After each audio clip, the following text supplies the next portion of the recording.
그러니까 복음을 거부한 사람들에게는요, 미혹의 역사를 그들에게 보내서 거짓 것을 믿게 하신다라고 하는 것입니다. 미혹의 역사, 이 사단의 역사를 하는 사람들을 그들에게 접근하도록 허용한다라고 하는 것이죠. 그래서 거짓을 믿게 하는 것이다. 이미 구원받지 않은 사람들, 구원을 거부한 사람들, 예수를 거부한 사람들에게 미혹의 역사를 보내사 사단의 활동을 허락한 것입니다. 그래서 사단에 속한 자들이 왕성하게 활동을 하는 거예요. 그래서 연약한 자들, 무지한 자들, 순종하지 않냐고 교만하고 말씀에 따라 순종하지 못하는 사람들 중에, 교회 다니는 사람들 중에도 이런 사람들이 많이 생길 것이고, 하물며 예수를 모르는 사람은 더욱더 빠지겠죠. 그래서 세 번째는 거짓을 믿게 하셨다. 누가? 하나님께서 사단의 활동을 허락함으로 인해서 거짓을 믿게 되었다. 네 번째는요, 심판을 받게 하기 위해서입니다.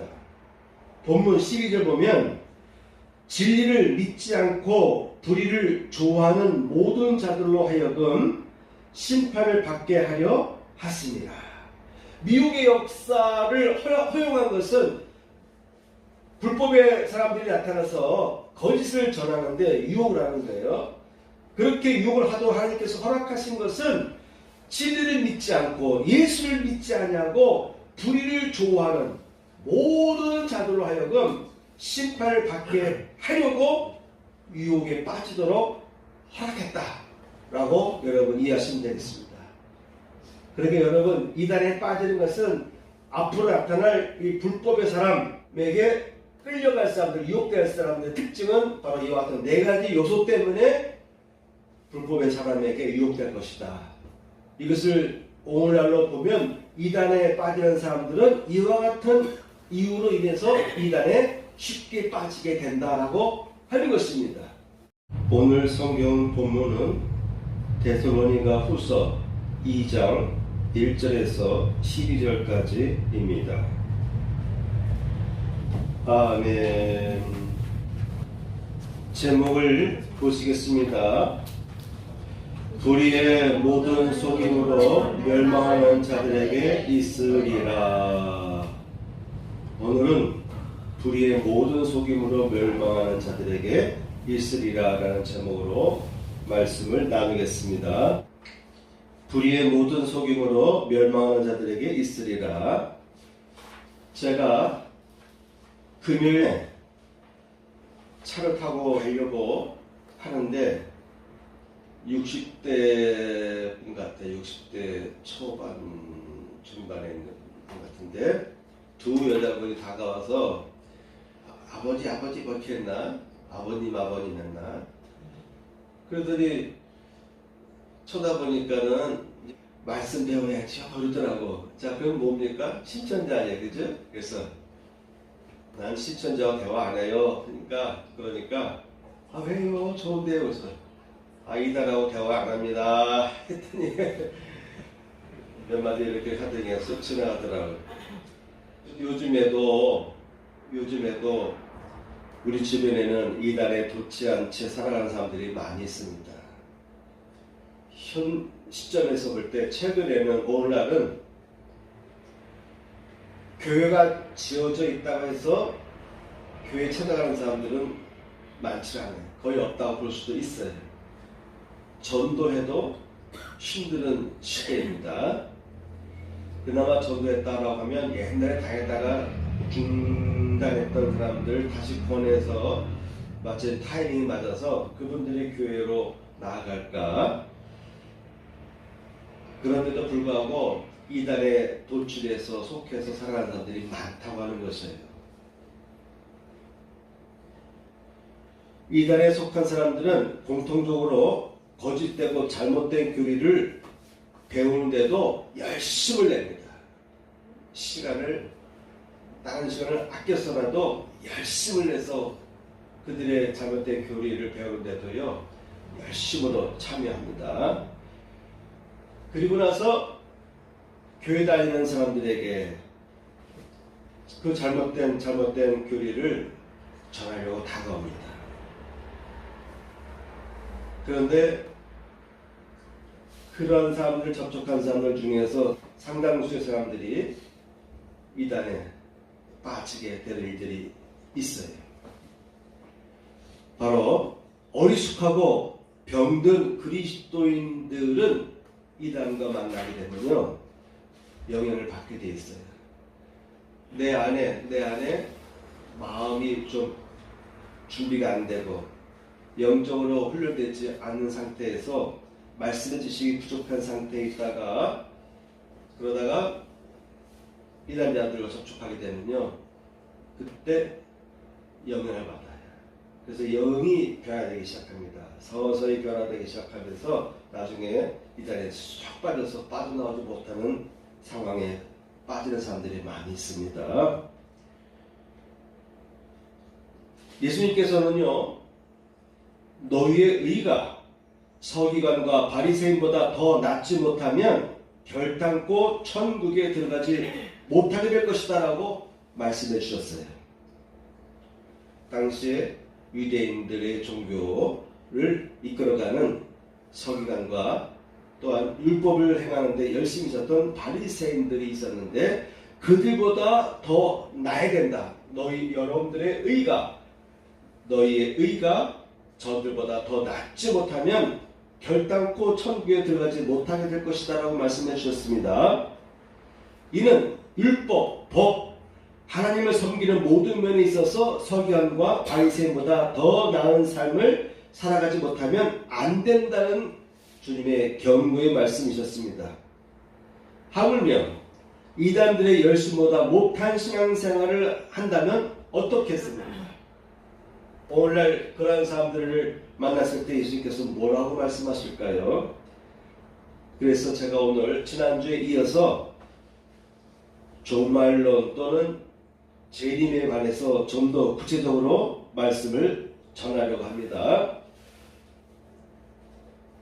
일반 교회에서는 이와 같은 종말에 관해서, 재림에 관해서, 천국에 관해서 제대로 말씀을 전하지 않기 때문에 두루뭉실하게 전하고 넘어가기 때문에 이단자들이 다가와서 그런 내용들을 집요하게 파고 들어가게 되면요, 놀라게 돼요. 그런 말씀이 있었나?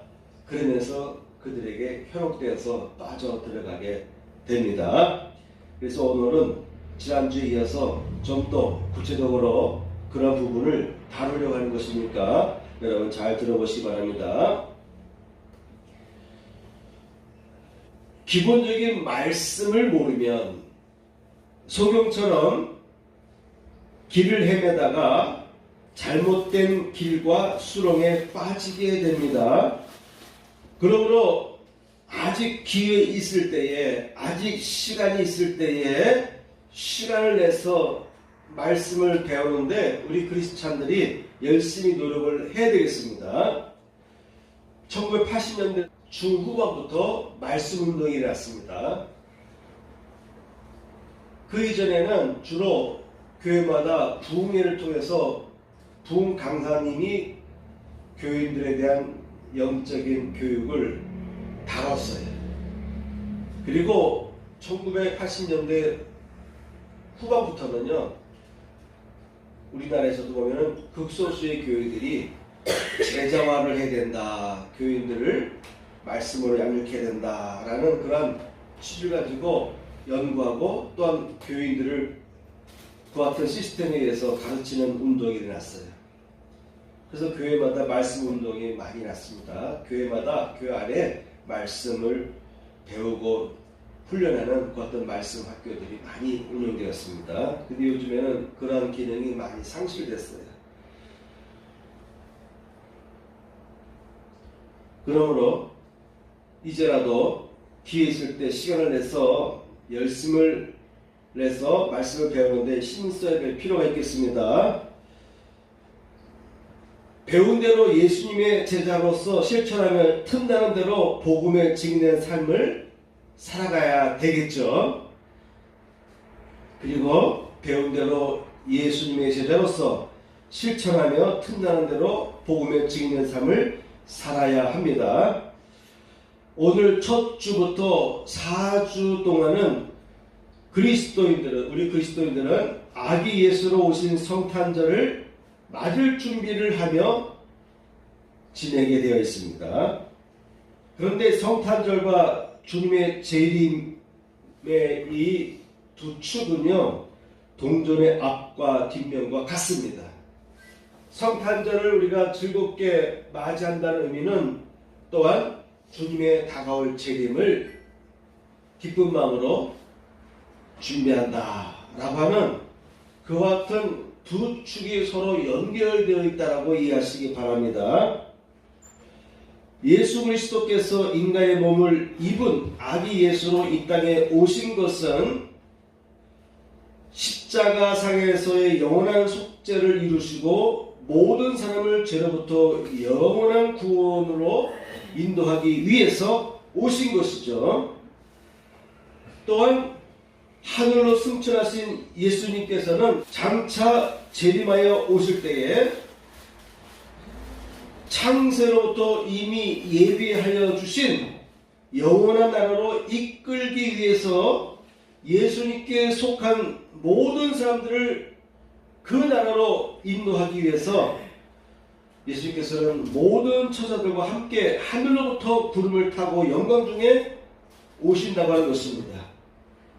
오셔서 영원한 심판을 행하시면서 지난주의 말씀처럼 오른편의 양과 왼편의 염소로 나누어서 사람들을 심판하는 내용을 함께 봤는데요. 그와 같은 심판을 행하십니다.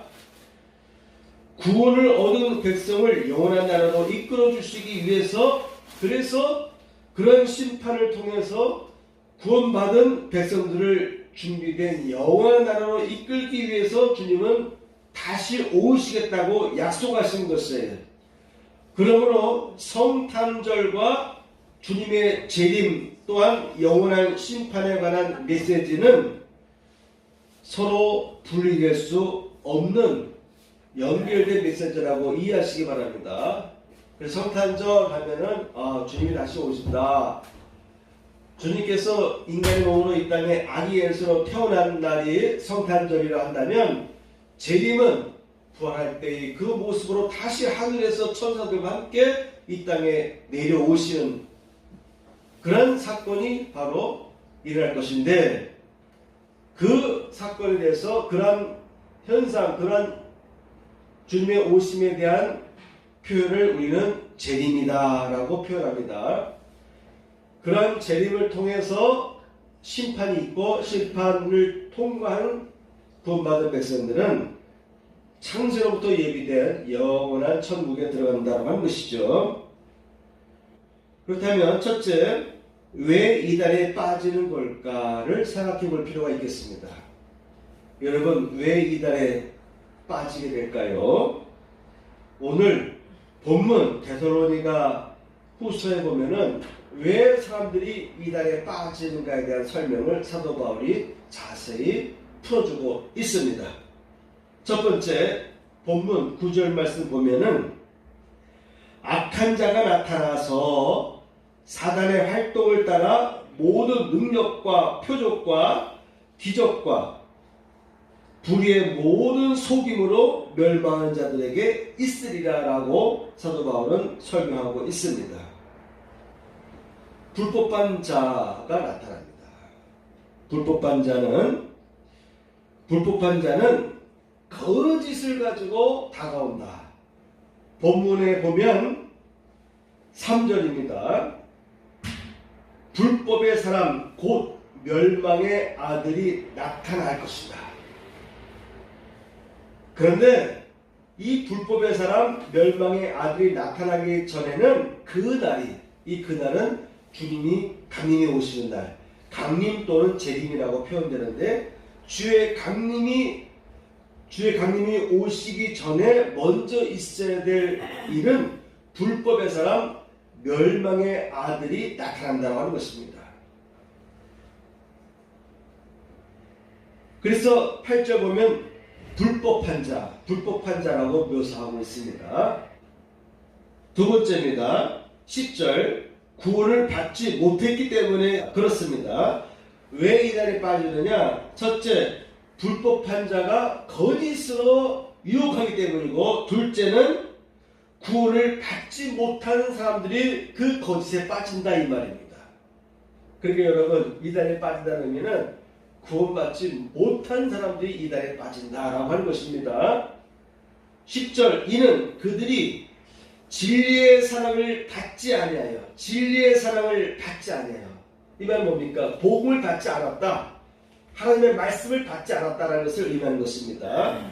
그래서 진리의 사랑을 받지 아니하여 구원을 받지 못함이라라고 10절에서 사도 바울이 명확하게, 왜 불법의 사람에게 끌려가느냐? 이단에 속한 자에게, 이단을 주장하는 자에게, 예수 그리스도를 대적하는 자에게, 멸망의 아들에게 왜 끌려가느냐? 왜 속고 넘어가느냐?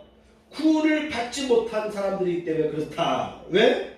진리의 사랑을 받지 아니함으로, 복음을 받지 아니함으로, 복음을 거부했기 때문에, 예수님을 거부했기 때문에 그렇습니다. 그래서 구원받지 못한 사람들입니다. 이미 구원받지 못하도록 창세전부터 예비된 것이 아닙니다.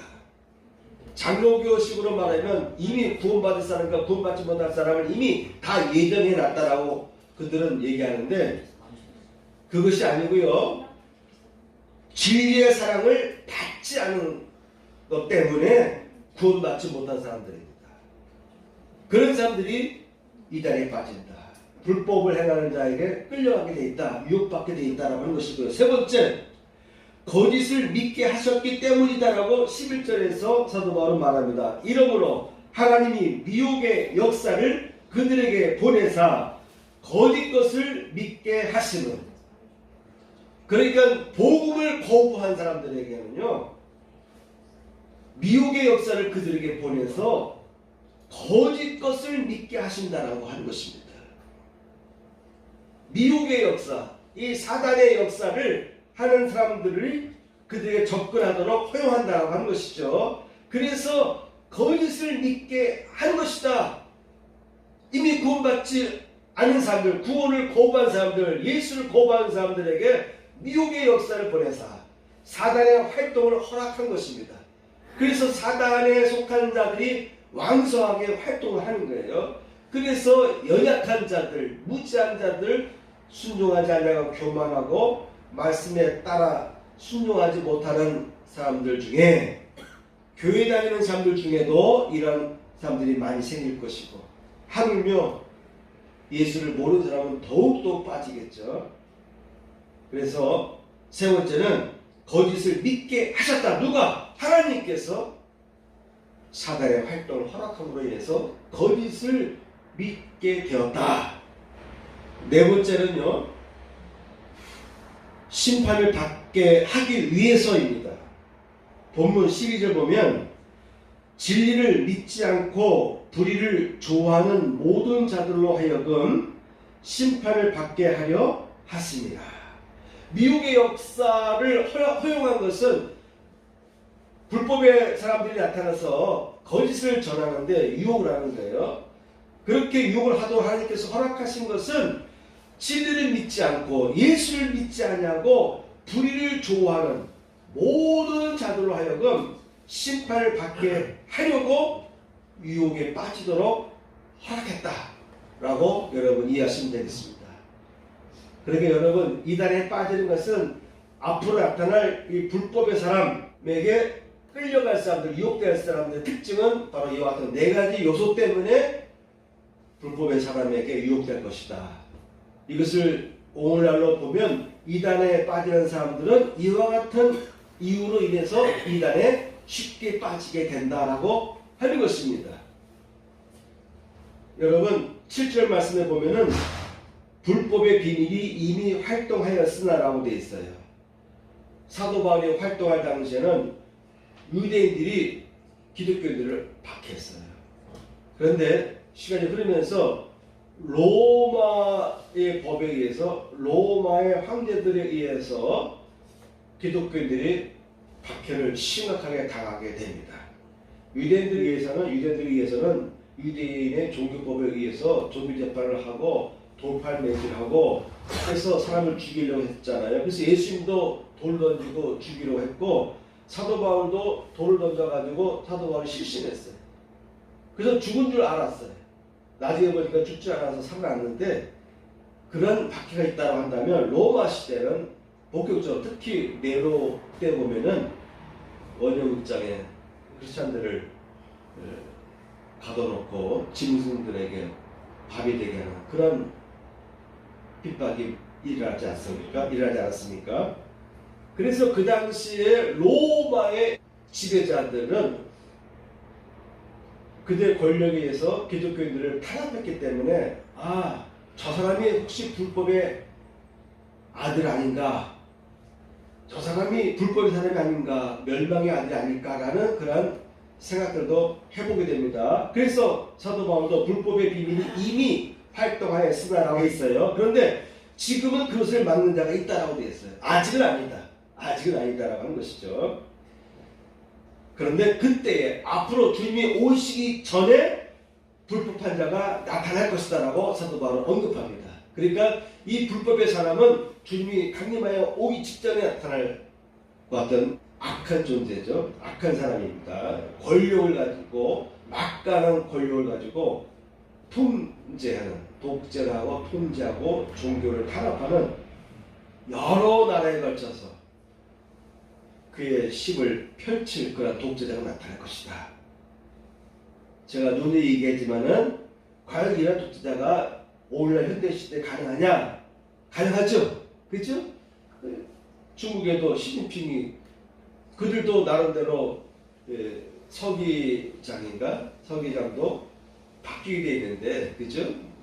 시진핑도 영구 집권한다라고 하지 않습니까? 법을 바꿔서 민주국가가 된 러시아도 푸틴이 계속 영구 집권을 해가고 있지 않습니까?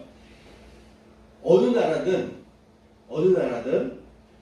독재 권력을 가지고 행사하는 위험한 사람이 나타날 수가 있다. 오늘날 시대에도. 그러니까 예수께서 나타나기 전에는 이 불법의 사람, 그러니까 법을 무시하고 법을 지 마음대로 바꾸고 힘으로 무력으로 불법을 행하고도 반격할 사람이 없는 거예요. 워낙 힘이 막강해서. 그 조준력이 막강해서. 그런 사람이 거짓으로 사람들을 막 유혹한다. 그러니까 그러한 불법의 사람에게 넘어갈 사람들이 있다라고 사도 바울은 경고하는 것입니다. 두 번째입니다. 하늘에서 영광 중에 재림하여 오신다라고 한 것입니다. 데살로니가 후서 1장 보시면 7절입니다. 하늘로부터 불꽃 가운데서 나타나실 때에 예수께서는 마태복음 24장에서 예수께서는 내가 앞으로 장차 이 땅에 올 텐데 그때 내가 천사들과 함께 올 것이다. 큰 소리로 나팔 소리가 나면서 내가 천사들과 함께 올 것이다.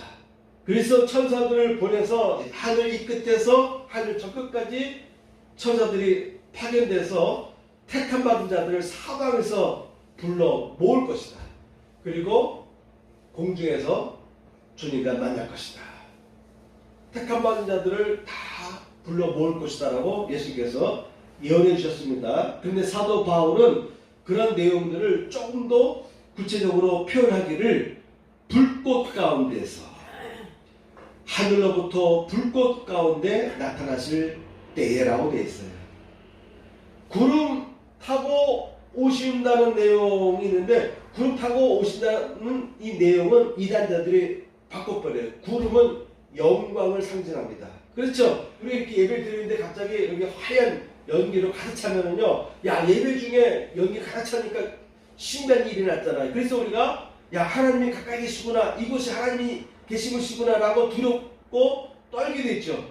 그러면서 하나님의 영광을 느끼게 됐죠. 그러니까 구름이 임할 때 하나님의 영광이 임했어요. 출애굽할 때도 바로의 병거가 막 쳐들어왔을 때, 쫓아왔을 때 이스라엘 백성들이 홍해를 건널 때 그 사이에 구름막이 형성돼 가지고 이집트 쪽에는 햇빛이 통과가 안 되니까 지륵같이 어둡고, 이스라엘 백성들이 건너가는 쪽에는 밝고, 그래서 구름으로 막았거든요. 그러니까 하나님께서 구름으로 막으셨기 때문에 하나님의 영광을 의미할 수 있어요. 솔로몬이 성전을 건축한 다음에 그들이 예배 드릴 때에 제사장들조차도 성전에서 제대로 걷지 못했다고 되어 있어요. 왜? 허연 연기, 구름들이 그 성전에 가득했기 때문에 보여야 걸을 수가 있잖아요. 보이지 않을 정도로 연기로 가득 찬 거예요. 하얀 연기로. 그래서 성경에 보면은 하나님의 영광이 가득하였다. 하나님의 영광이 충만하였다. 그래서 제사장들조차도 제대로 걸을 수가 없었다라고 묘사되어 있습니다. 그래서 구름이 나타날 때는 초자연적 현상이 나타났기 때문에 하나님의 영광이 임재하는 것을 의미합니다. 요것을 이단자들은 싹 바꿔가지고, 여러분, 예수께서 구름 타고 오시는 게 아니에요. 구름은 영광을 의미해요. 그러니까 영광 가운데 나타낸 것이다. 지난번에 선생님이 식사하고 나서 그런 얘기 한 적 있죠. 이단자들 보면은 쫙 벼에서 나타난다고 하는데 바로 그런 의미예요. 이단자들이 나타날 때, 지도자들이 나타날 때는 사람들이 도열해 있고 영광을 나타내는 그것이 영광이다. 그러니까 구름 속에 구름 타고 오시는 것이 아니라 영광을 받고 나타난다. 이렇게 말을 이단자들이 싹 바꿔버리는 거예요. 그래서 이단의 교주들은 자기들이 등장하는 그 과정에 엄청 마치 K-팝 유명한 가수 나타날 때 사람들이 와 열광하듯이 그런 걸 재현하려고 합니다. 이해하시기 바랍니다. 근데 사도 바울은 여기다 한 가지 더 추가했습니다. 불꽃 가운데라고 되어 있어요. 불꽃. 그러니까 구름만 있는 것이 아니라 불꽃까지 있는 거예요. 저는 항상 이 재림에 대해서 늘 생각해 보는데 모든 가능성을 다 열어놓고 있습니다. 천사라고 되어 있어요. 천사. 이 영적인 존재입니다. 천사. 하나님께서 우리와의 관계 속에서 하나님의 일을 대행하는 천사들이 있어요. 근데 예수께서 모든 천사와 함께, 하늘의 천사들과 함께, 천군들과 함께 내가 너희를 데려오겠다라고 되어 있어요. 어디서? 성경에 보니까 예수께서는 하늘에서. 여러분, 하늘에서 뭔가의 이상한 일들이 벌어집니다. 구름이든 불꽃이든 큰 소리가 나면서 데살로니가 전서 4장 12절 보면 주께서 호령과 천사장의 소리와 하나님의 나팔 소리로 친히 하늘로부터 강림하시리니, 오늘 본문 10절, 그날에 그가 강림하사 그의 성도들에게 영광을 받으시고 모든 믿는 자들에게 놀랍게 여김을 얻으시리니. 지난주 말씀에 보면은 예수께서 강림하여 오실 때 통곡하리라 되어 있어요. 왜? 구원받지 못하니까. 진작 믿을 걸. 진짜였네. 내가 아는 사람들이 예수 믿으라 할 때마다 나는 꽃방울 꼈는데 믿지 않았는데 비웃었는데 진짜였네. 이미 늦었잖아요. 그러니까 예수를 믿으라 했어도 믿지 않았던 사람들이 하늘에서 놀라운 기이한 현상이 벌어지니까 전 세계가 다 보는 것입니다. 전 세계가. 아마 인공위성으로 촬영이 되는지 모르지만 전 세계가 다 보는 거예요. 그래서 모든 족속이 통곡하리라 되어 있어요. 사도 바울은 뭐라고 얘기하냐면은 모든 믿는 자들에게, 믿는 자들조차도 놀랍게 여기는 거예요. 믿는 사람조차도 과연 그럴까? 라고 했는데 진짜 하늘에서 놀라운 현상이 나타나는 것입니다. 그래서 믿는 성도들도 놀랍게 여기게 된다라고 사도 바울은 10절에서 말하고 있습니다. 세 번째입니다. 영생과 영벌의 심판이 있다라고 하는 것이죠. 지난주 말씀을 우리가 함께 나눴죠. 한쪽에는 양, 한쪽에는 염소, 오른쪽과 왼쪽에 양과 염소로 나눠진다. 근데 이 예수께서 하신 이 마태복음 25장의 이 말씀은 이미 믿는 사람들, 예수를 알고 있던 사람들에 대한 비유입니다. 그래서 주님, 저는 주님을 대접한 적이 없는데, 주님을 찾아간 적이 없는데, 주님을 위한 적이 없는데, 주님께 뭔가 드린 적이 없는데요 했는데 예수께서는 아니다. 너는 내가 어려울 때, 내가 외로울 때, 내가 갇혔을 때 나를 찾아왔다. 내 주변에 있는 사람들, 소자들에게 행한 것이 곧 나에게 행한 것이다 라고 하면서 창세로부터 예비된 영원한 나라를 상속받으라, 영생에 들어가라 라고 말씀하시고, 왼쪽에 있는 염소의 무리들에게는 그들이 항의합니다. 주님, 우리가 언제 예수를 외면했습니까? 아니다. 너 주변에 있던 사람들을 외면한 것이 바로 나를 외면한 것이다. 그래서 창세로부터 준비된 마귀와 그 사자들을 위해서 예비된 영원한 불에 들어가라 라고 예수께서 심판하셨습니다. 여러분, 한 가지 여러분 이해할 것은 뭐냐면요, 사단과 그 사자들이 들어갈 영원한 불 속에 구원받지 못한 예수 믿던 사람들 중에서도 제대로 믿지 않아서 염소의 무리에 속한 사람들도 글로 들어간다는 거예요. 여러분 이해됩니까? 근데 예수께서 뭐라고 말씀했냐면은, 장차 우리가 부활하게 되면, 구원받아 부활하게 되면은 천사와 동등이다라고 말씀하셨어요. 장차 우리 인간이 지금은 육신의 몸을 입고 있지만은 구원받고 영원한 천국에 들어갈 때는요, 천사와 동등이다, 천사와 같아진다라고 예수께서 말씀했어요. 어떻게 보면은 주님이 오시기 전까지 결혼하지 못한 사람은 참 아쉬울 것 같아요. 왜? 예수께서 말씀했습니다. 하늘나라에서는 결혼한 일이 없다, 슬픔도 없고 결혼한 일도 없다라고 되어 있어요. 아마도 천국에서는 이 세상에서의 생각하던 모든 패턴이 다 바뀌는 것 같아요. 먹는 것이라든가 결혼하는 것이라든가 이런 것들이 이 세상에서만 있는 것이지 하늘나라에서는 없다, 천사와 동등이다 라고 예수께서 말씀하셨습니다. 그런 면에서 예수님이 오시기 전에 빨리빨리 결혼하고 하는 것도 좋을 것 같아요. 두 번째, 영생과 영벌의 심판에 보면은 좀 전에 우리가 다뤘듯이 주님을 거부한 자들이 그 속에 빠지는 것이에요. 그런데 마태복음 25장에서 나와 있는 그 백보자 심판이라고 하는 양과 염소로 나눠지는 심판은 이미 예수를 알고 있던 사람들에 대한 심판이었어요. 근데 데살로니가서에 보게 되면은요, 그렇지 않은 사람들, 예수를 모르던 사람들, 예수를 거부한 사람들에 대한 심판까지 설명하고 있습니다. 1장 8절, 하나님을 모르는 자들과 라고 있잖아요. 하나님을 모르는 자들과 우리 주 예수의 복음을 복종치 않은 자들에게 형벌을 주시리니 라고 언급했습니다. 그런 심판의 장소는요, 예수님께서 말씀하시기를 풀무불에 던져 넣으리니 거기서 울며 이를 갈게 되리라. 풀무불에 던져 넣게 되는 것입니다. 거기서 울며 이를 갈게 되는 것이고요. 또 예수께서 말씀하십니다. 만일 내 눈이 너를 범죄하게 하거든 떼버리라. 한 눈으로 영생에 들어가는 것이 두 눈을 가지고 지옥불에 던져지는 것보다 나으니라. 임금이 사환들에게 말하되 그 손발을 묶고 바깥 어두운 데에 내던지라.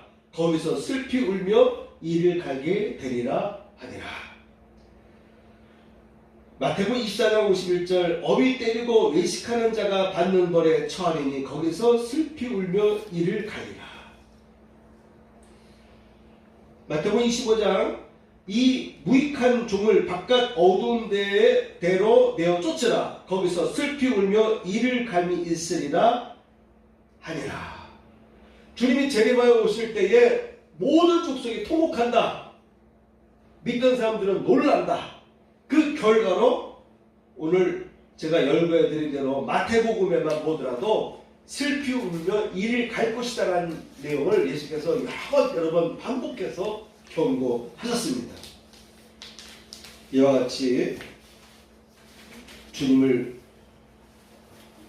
거부하고 주의 말씀을 영접지 않는 것이 얼마나 위험한지를 여러분 이해하시기 바랍니다.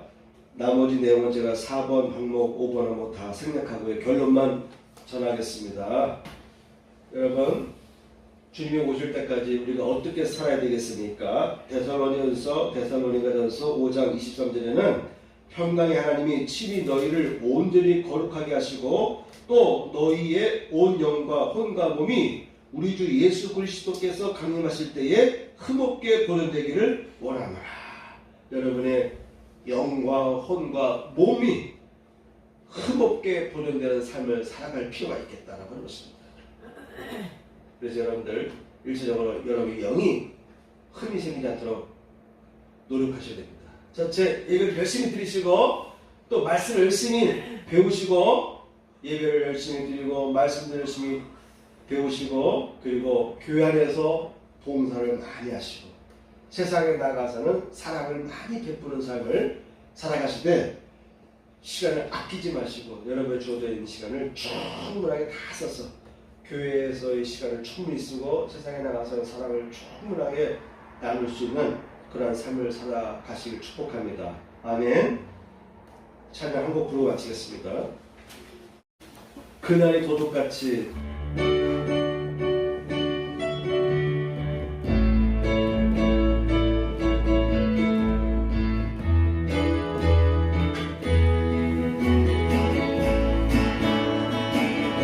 그날이 도둑같이 이를 줄 너희는 모르느냐 늘 깨어 있으라 잠들지 말아라 주님과 동행하라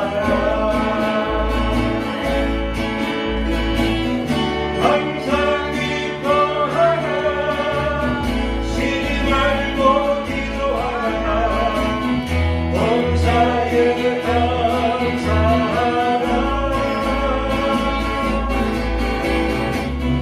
이는 예수 안에서 너희에게 향하신 하나님 뜻이라 영광의 하나님이 너희를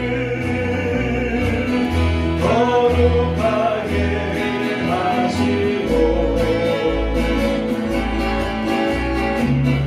온 몸과 영혼이 주 오실 그날에 흠없길 원하노라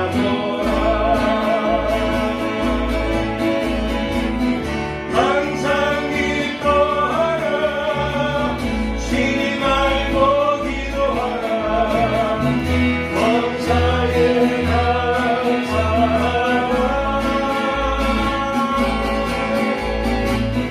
이는 예수 안에서 너희에게 향하신 하나님 뜻이니라.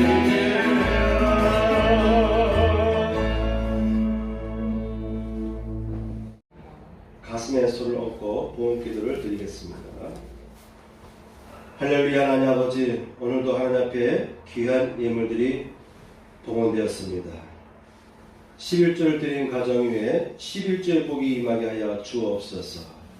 주일 예물과 감사 예물을 흠양하여 주시고 영과 혼과 몸이 주님이 오실 때까지 흠이 없이 잘 보존할 수 있는 삶을 살 수 있도록 지혜를 더하여 주옵소서.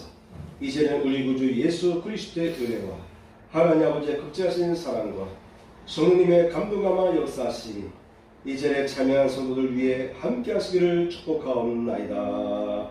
아멘.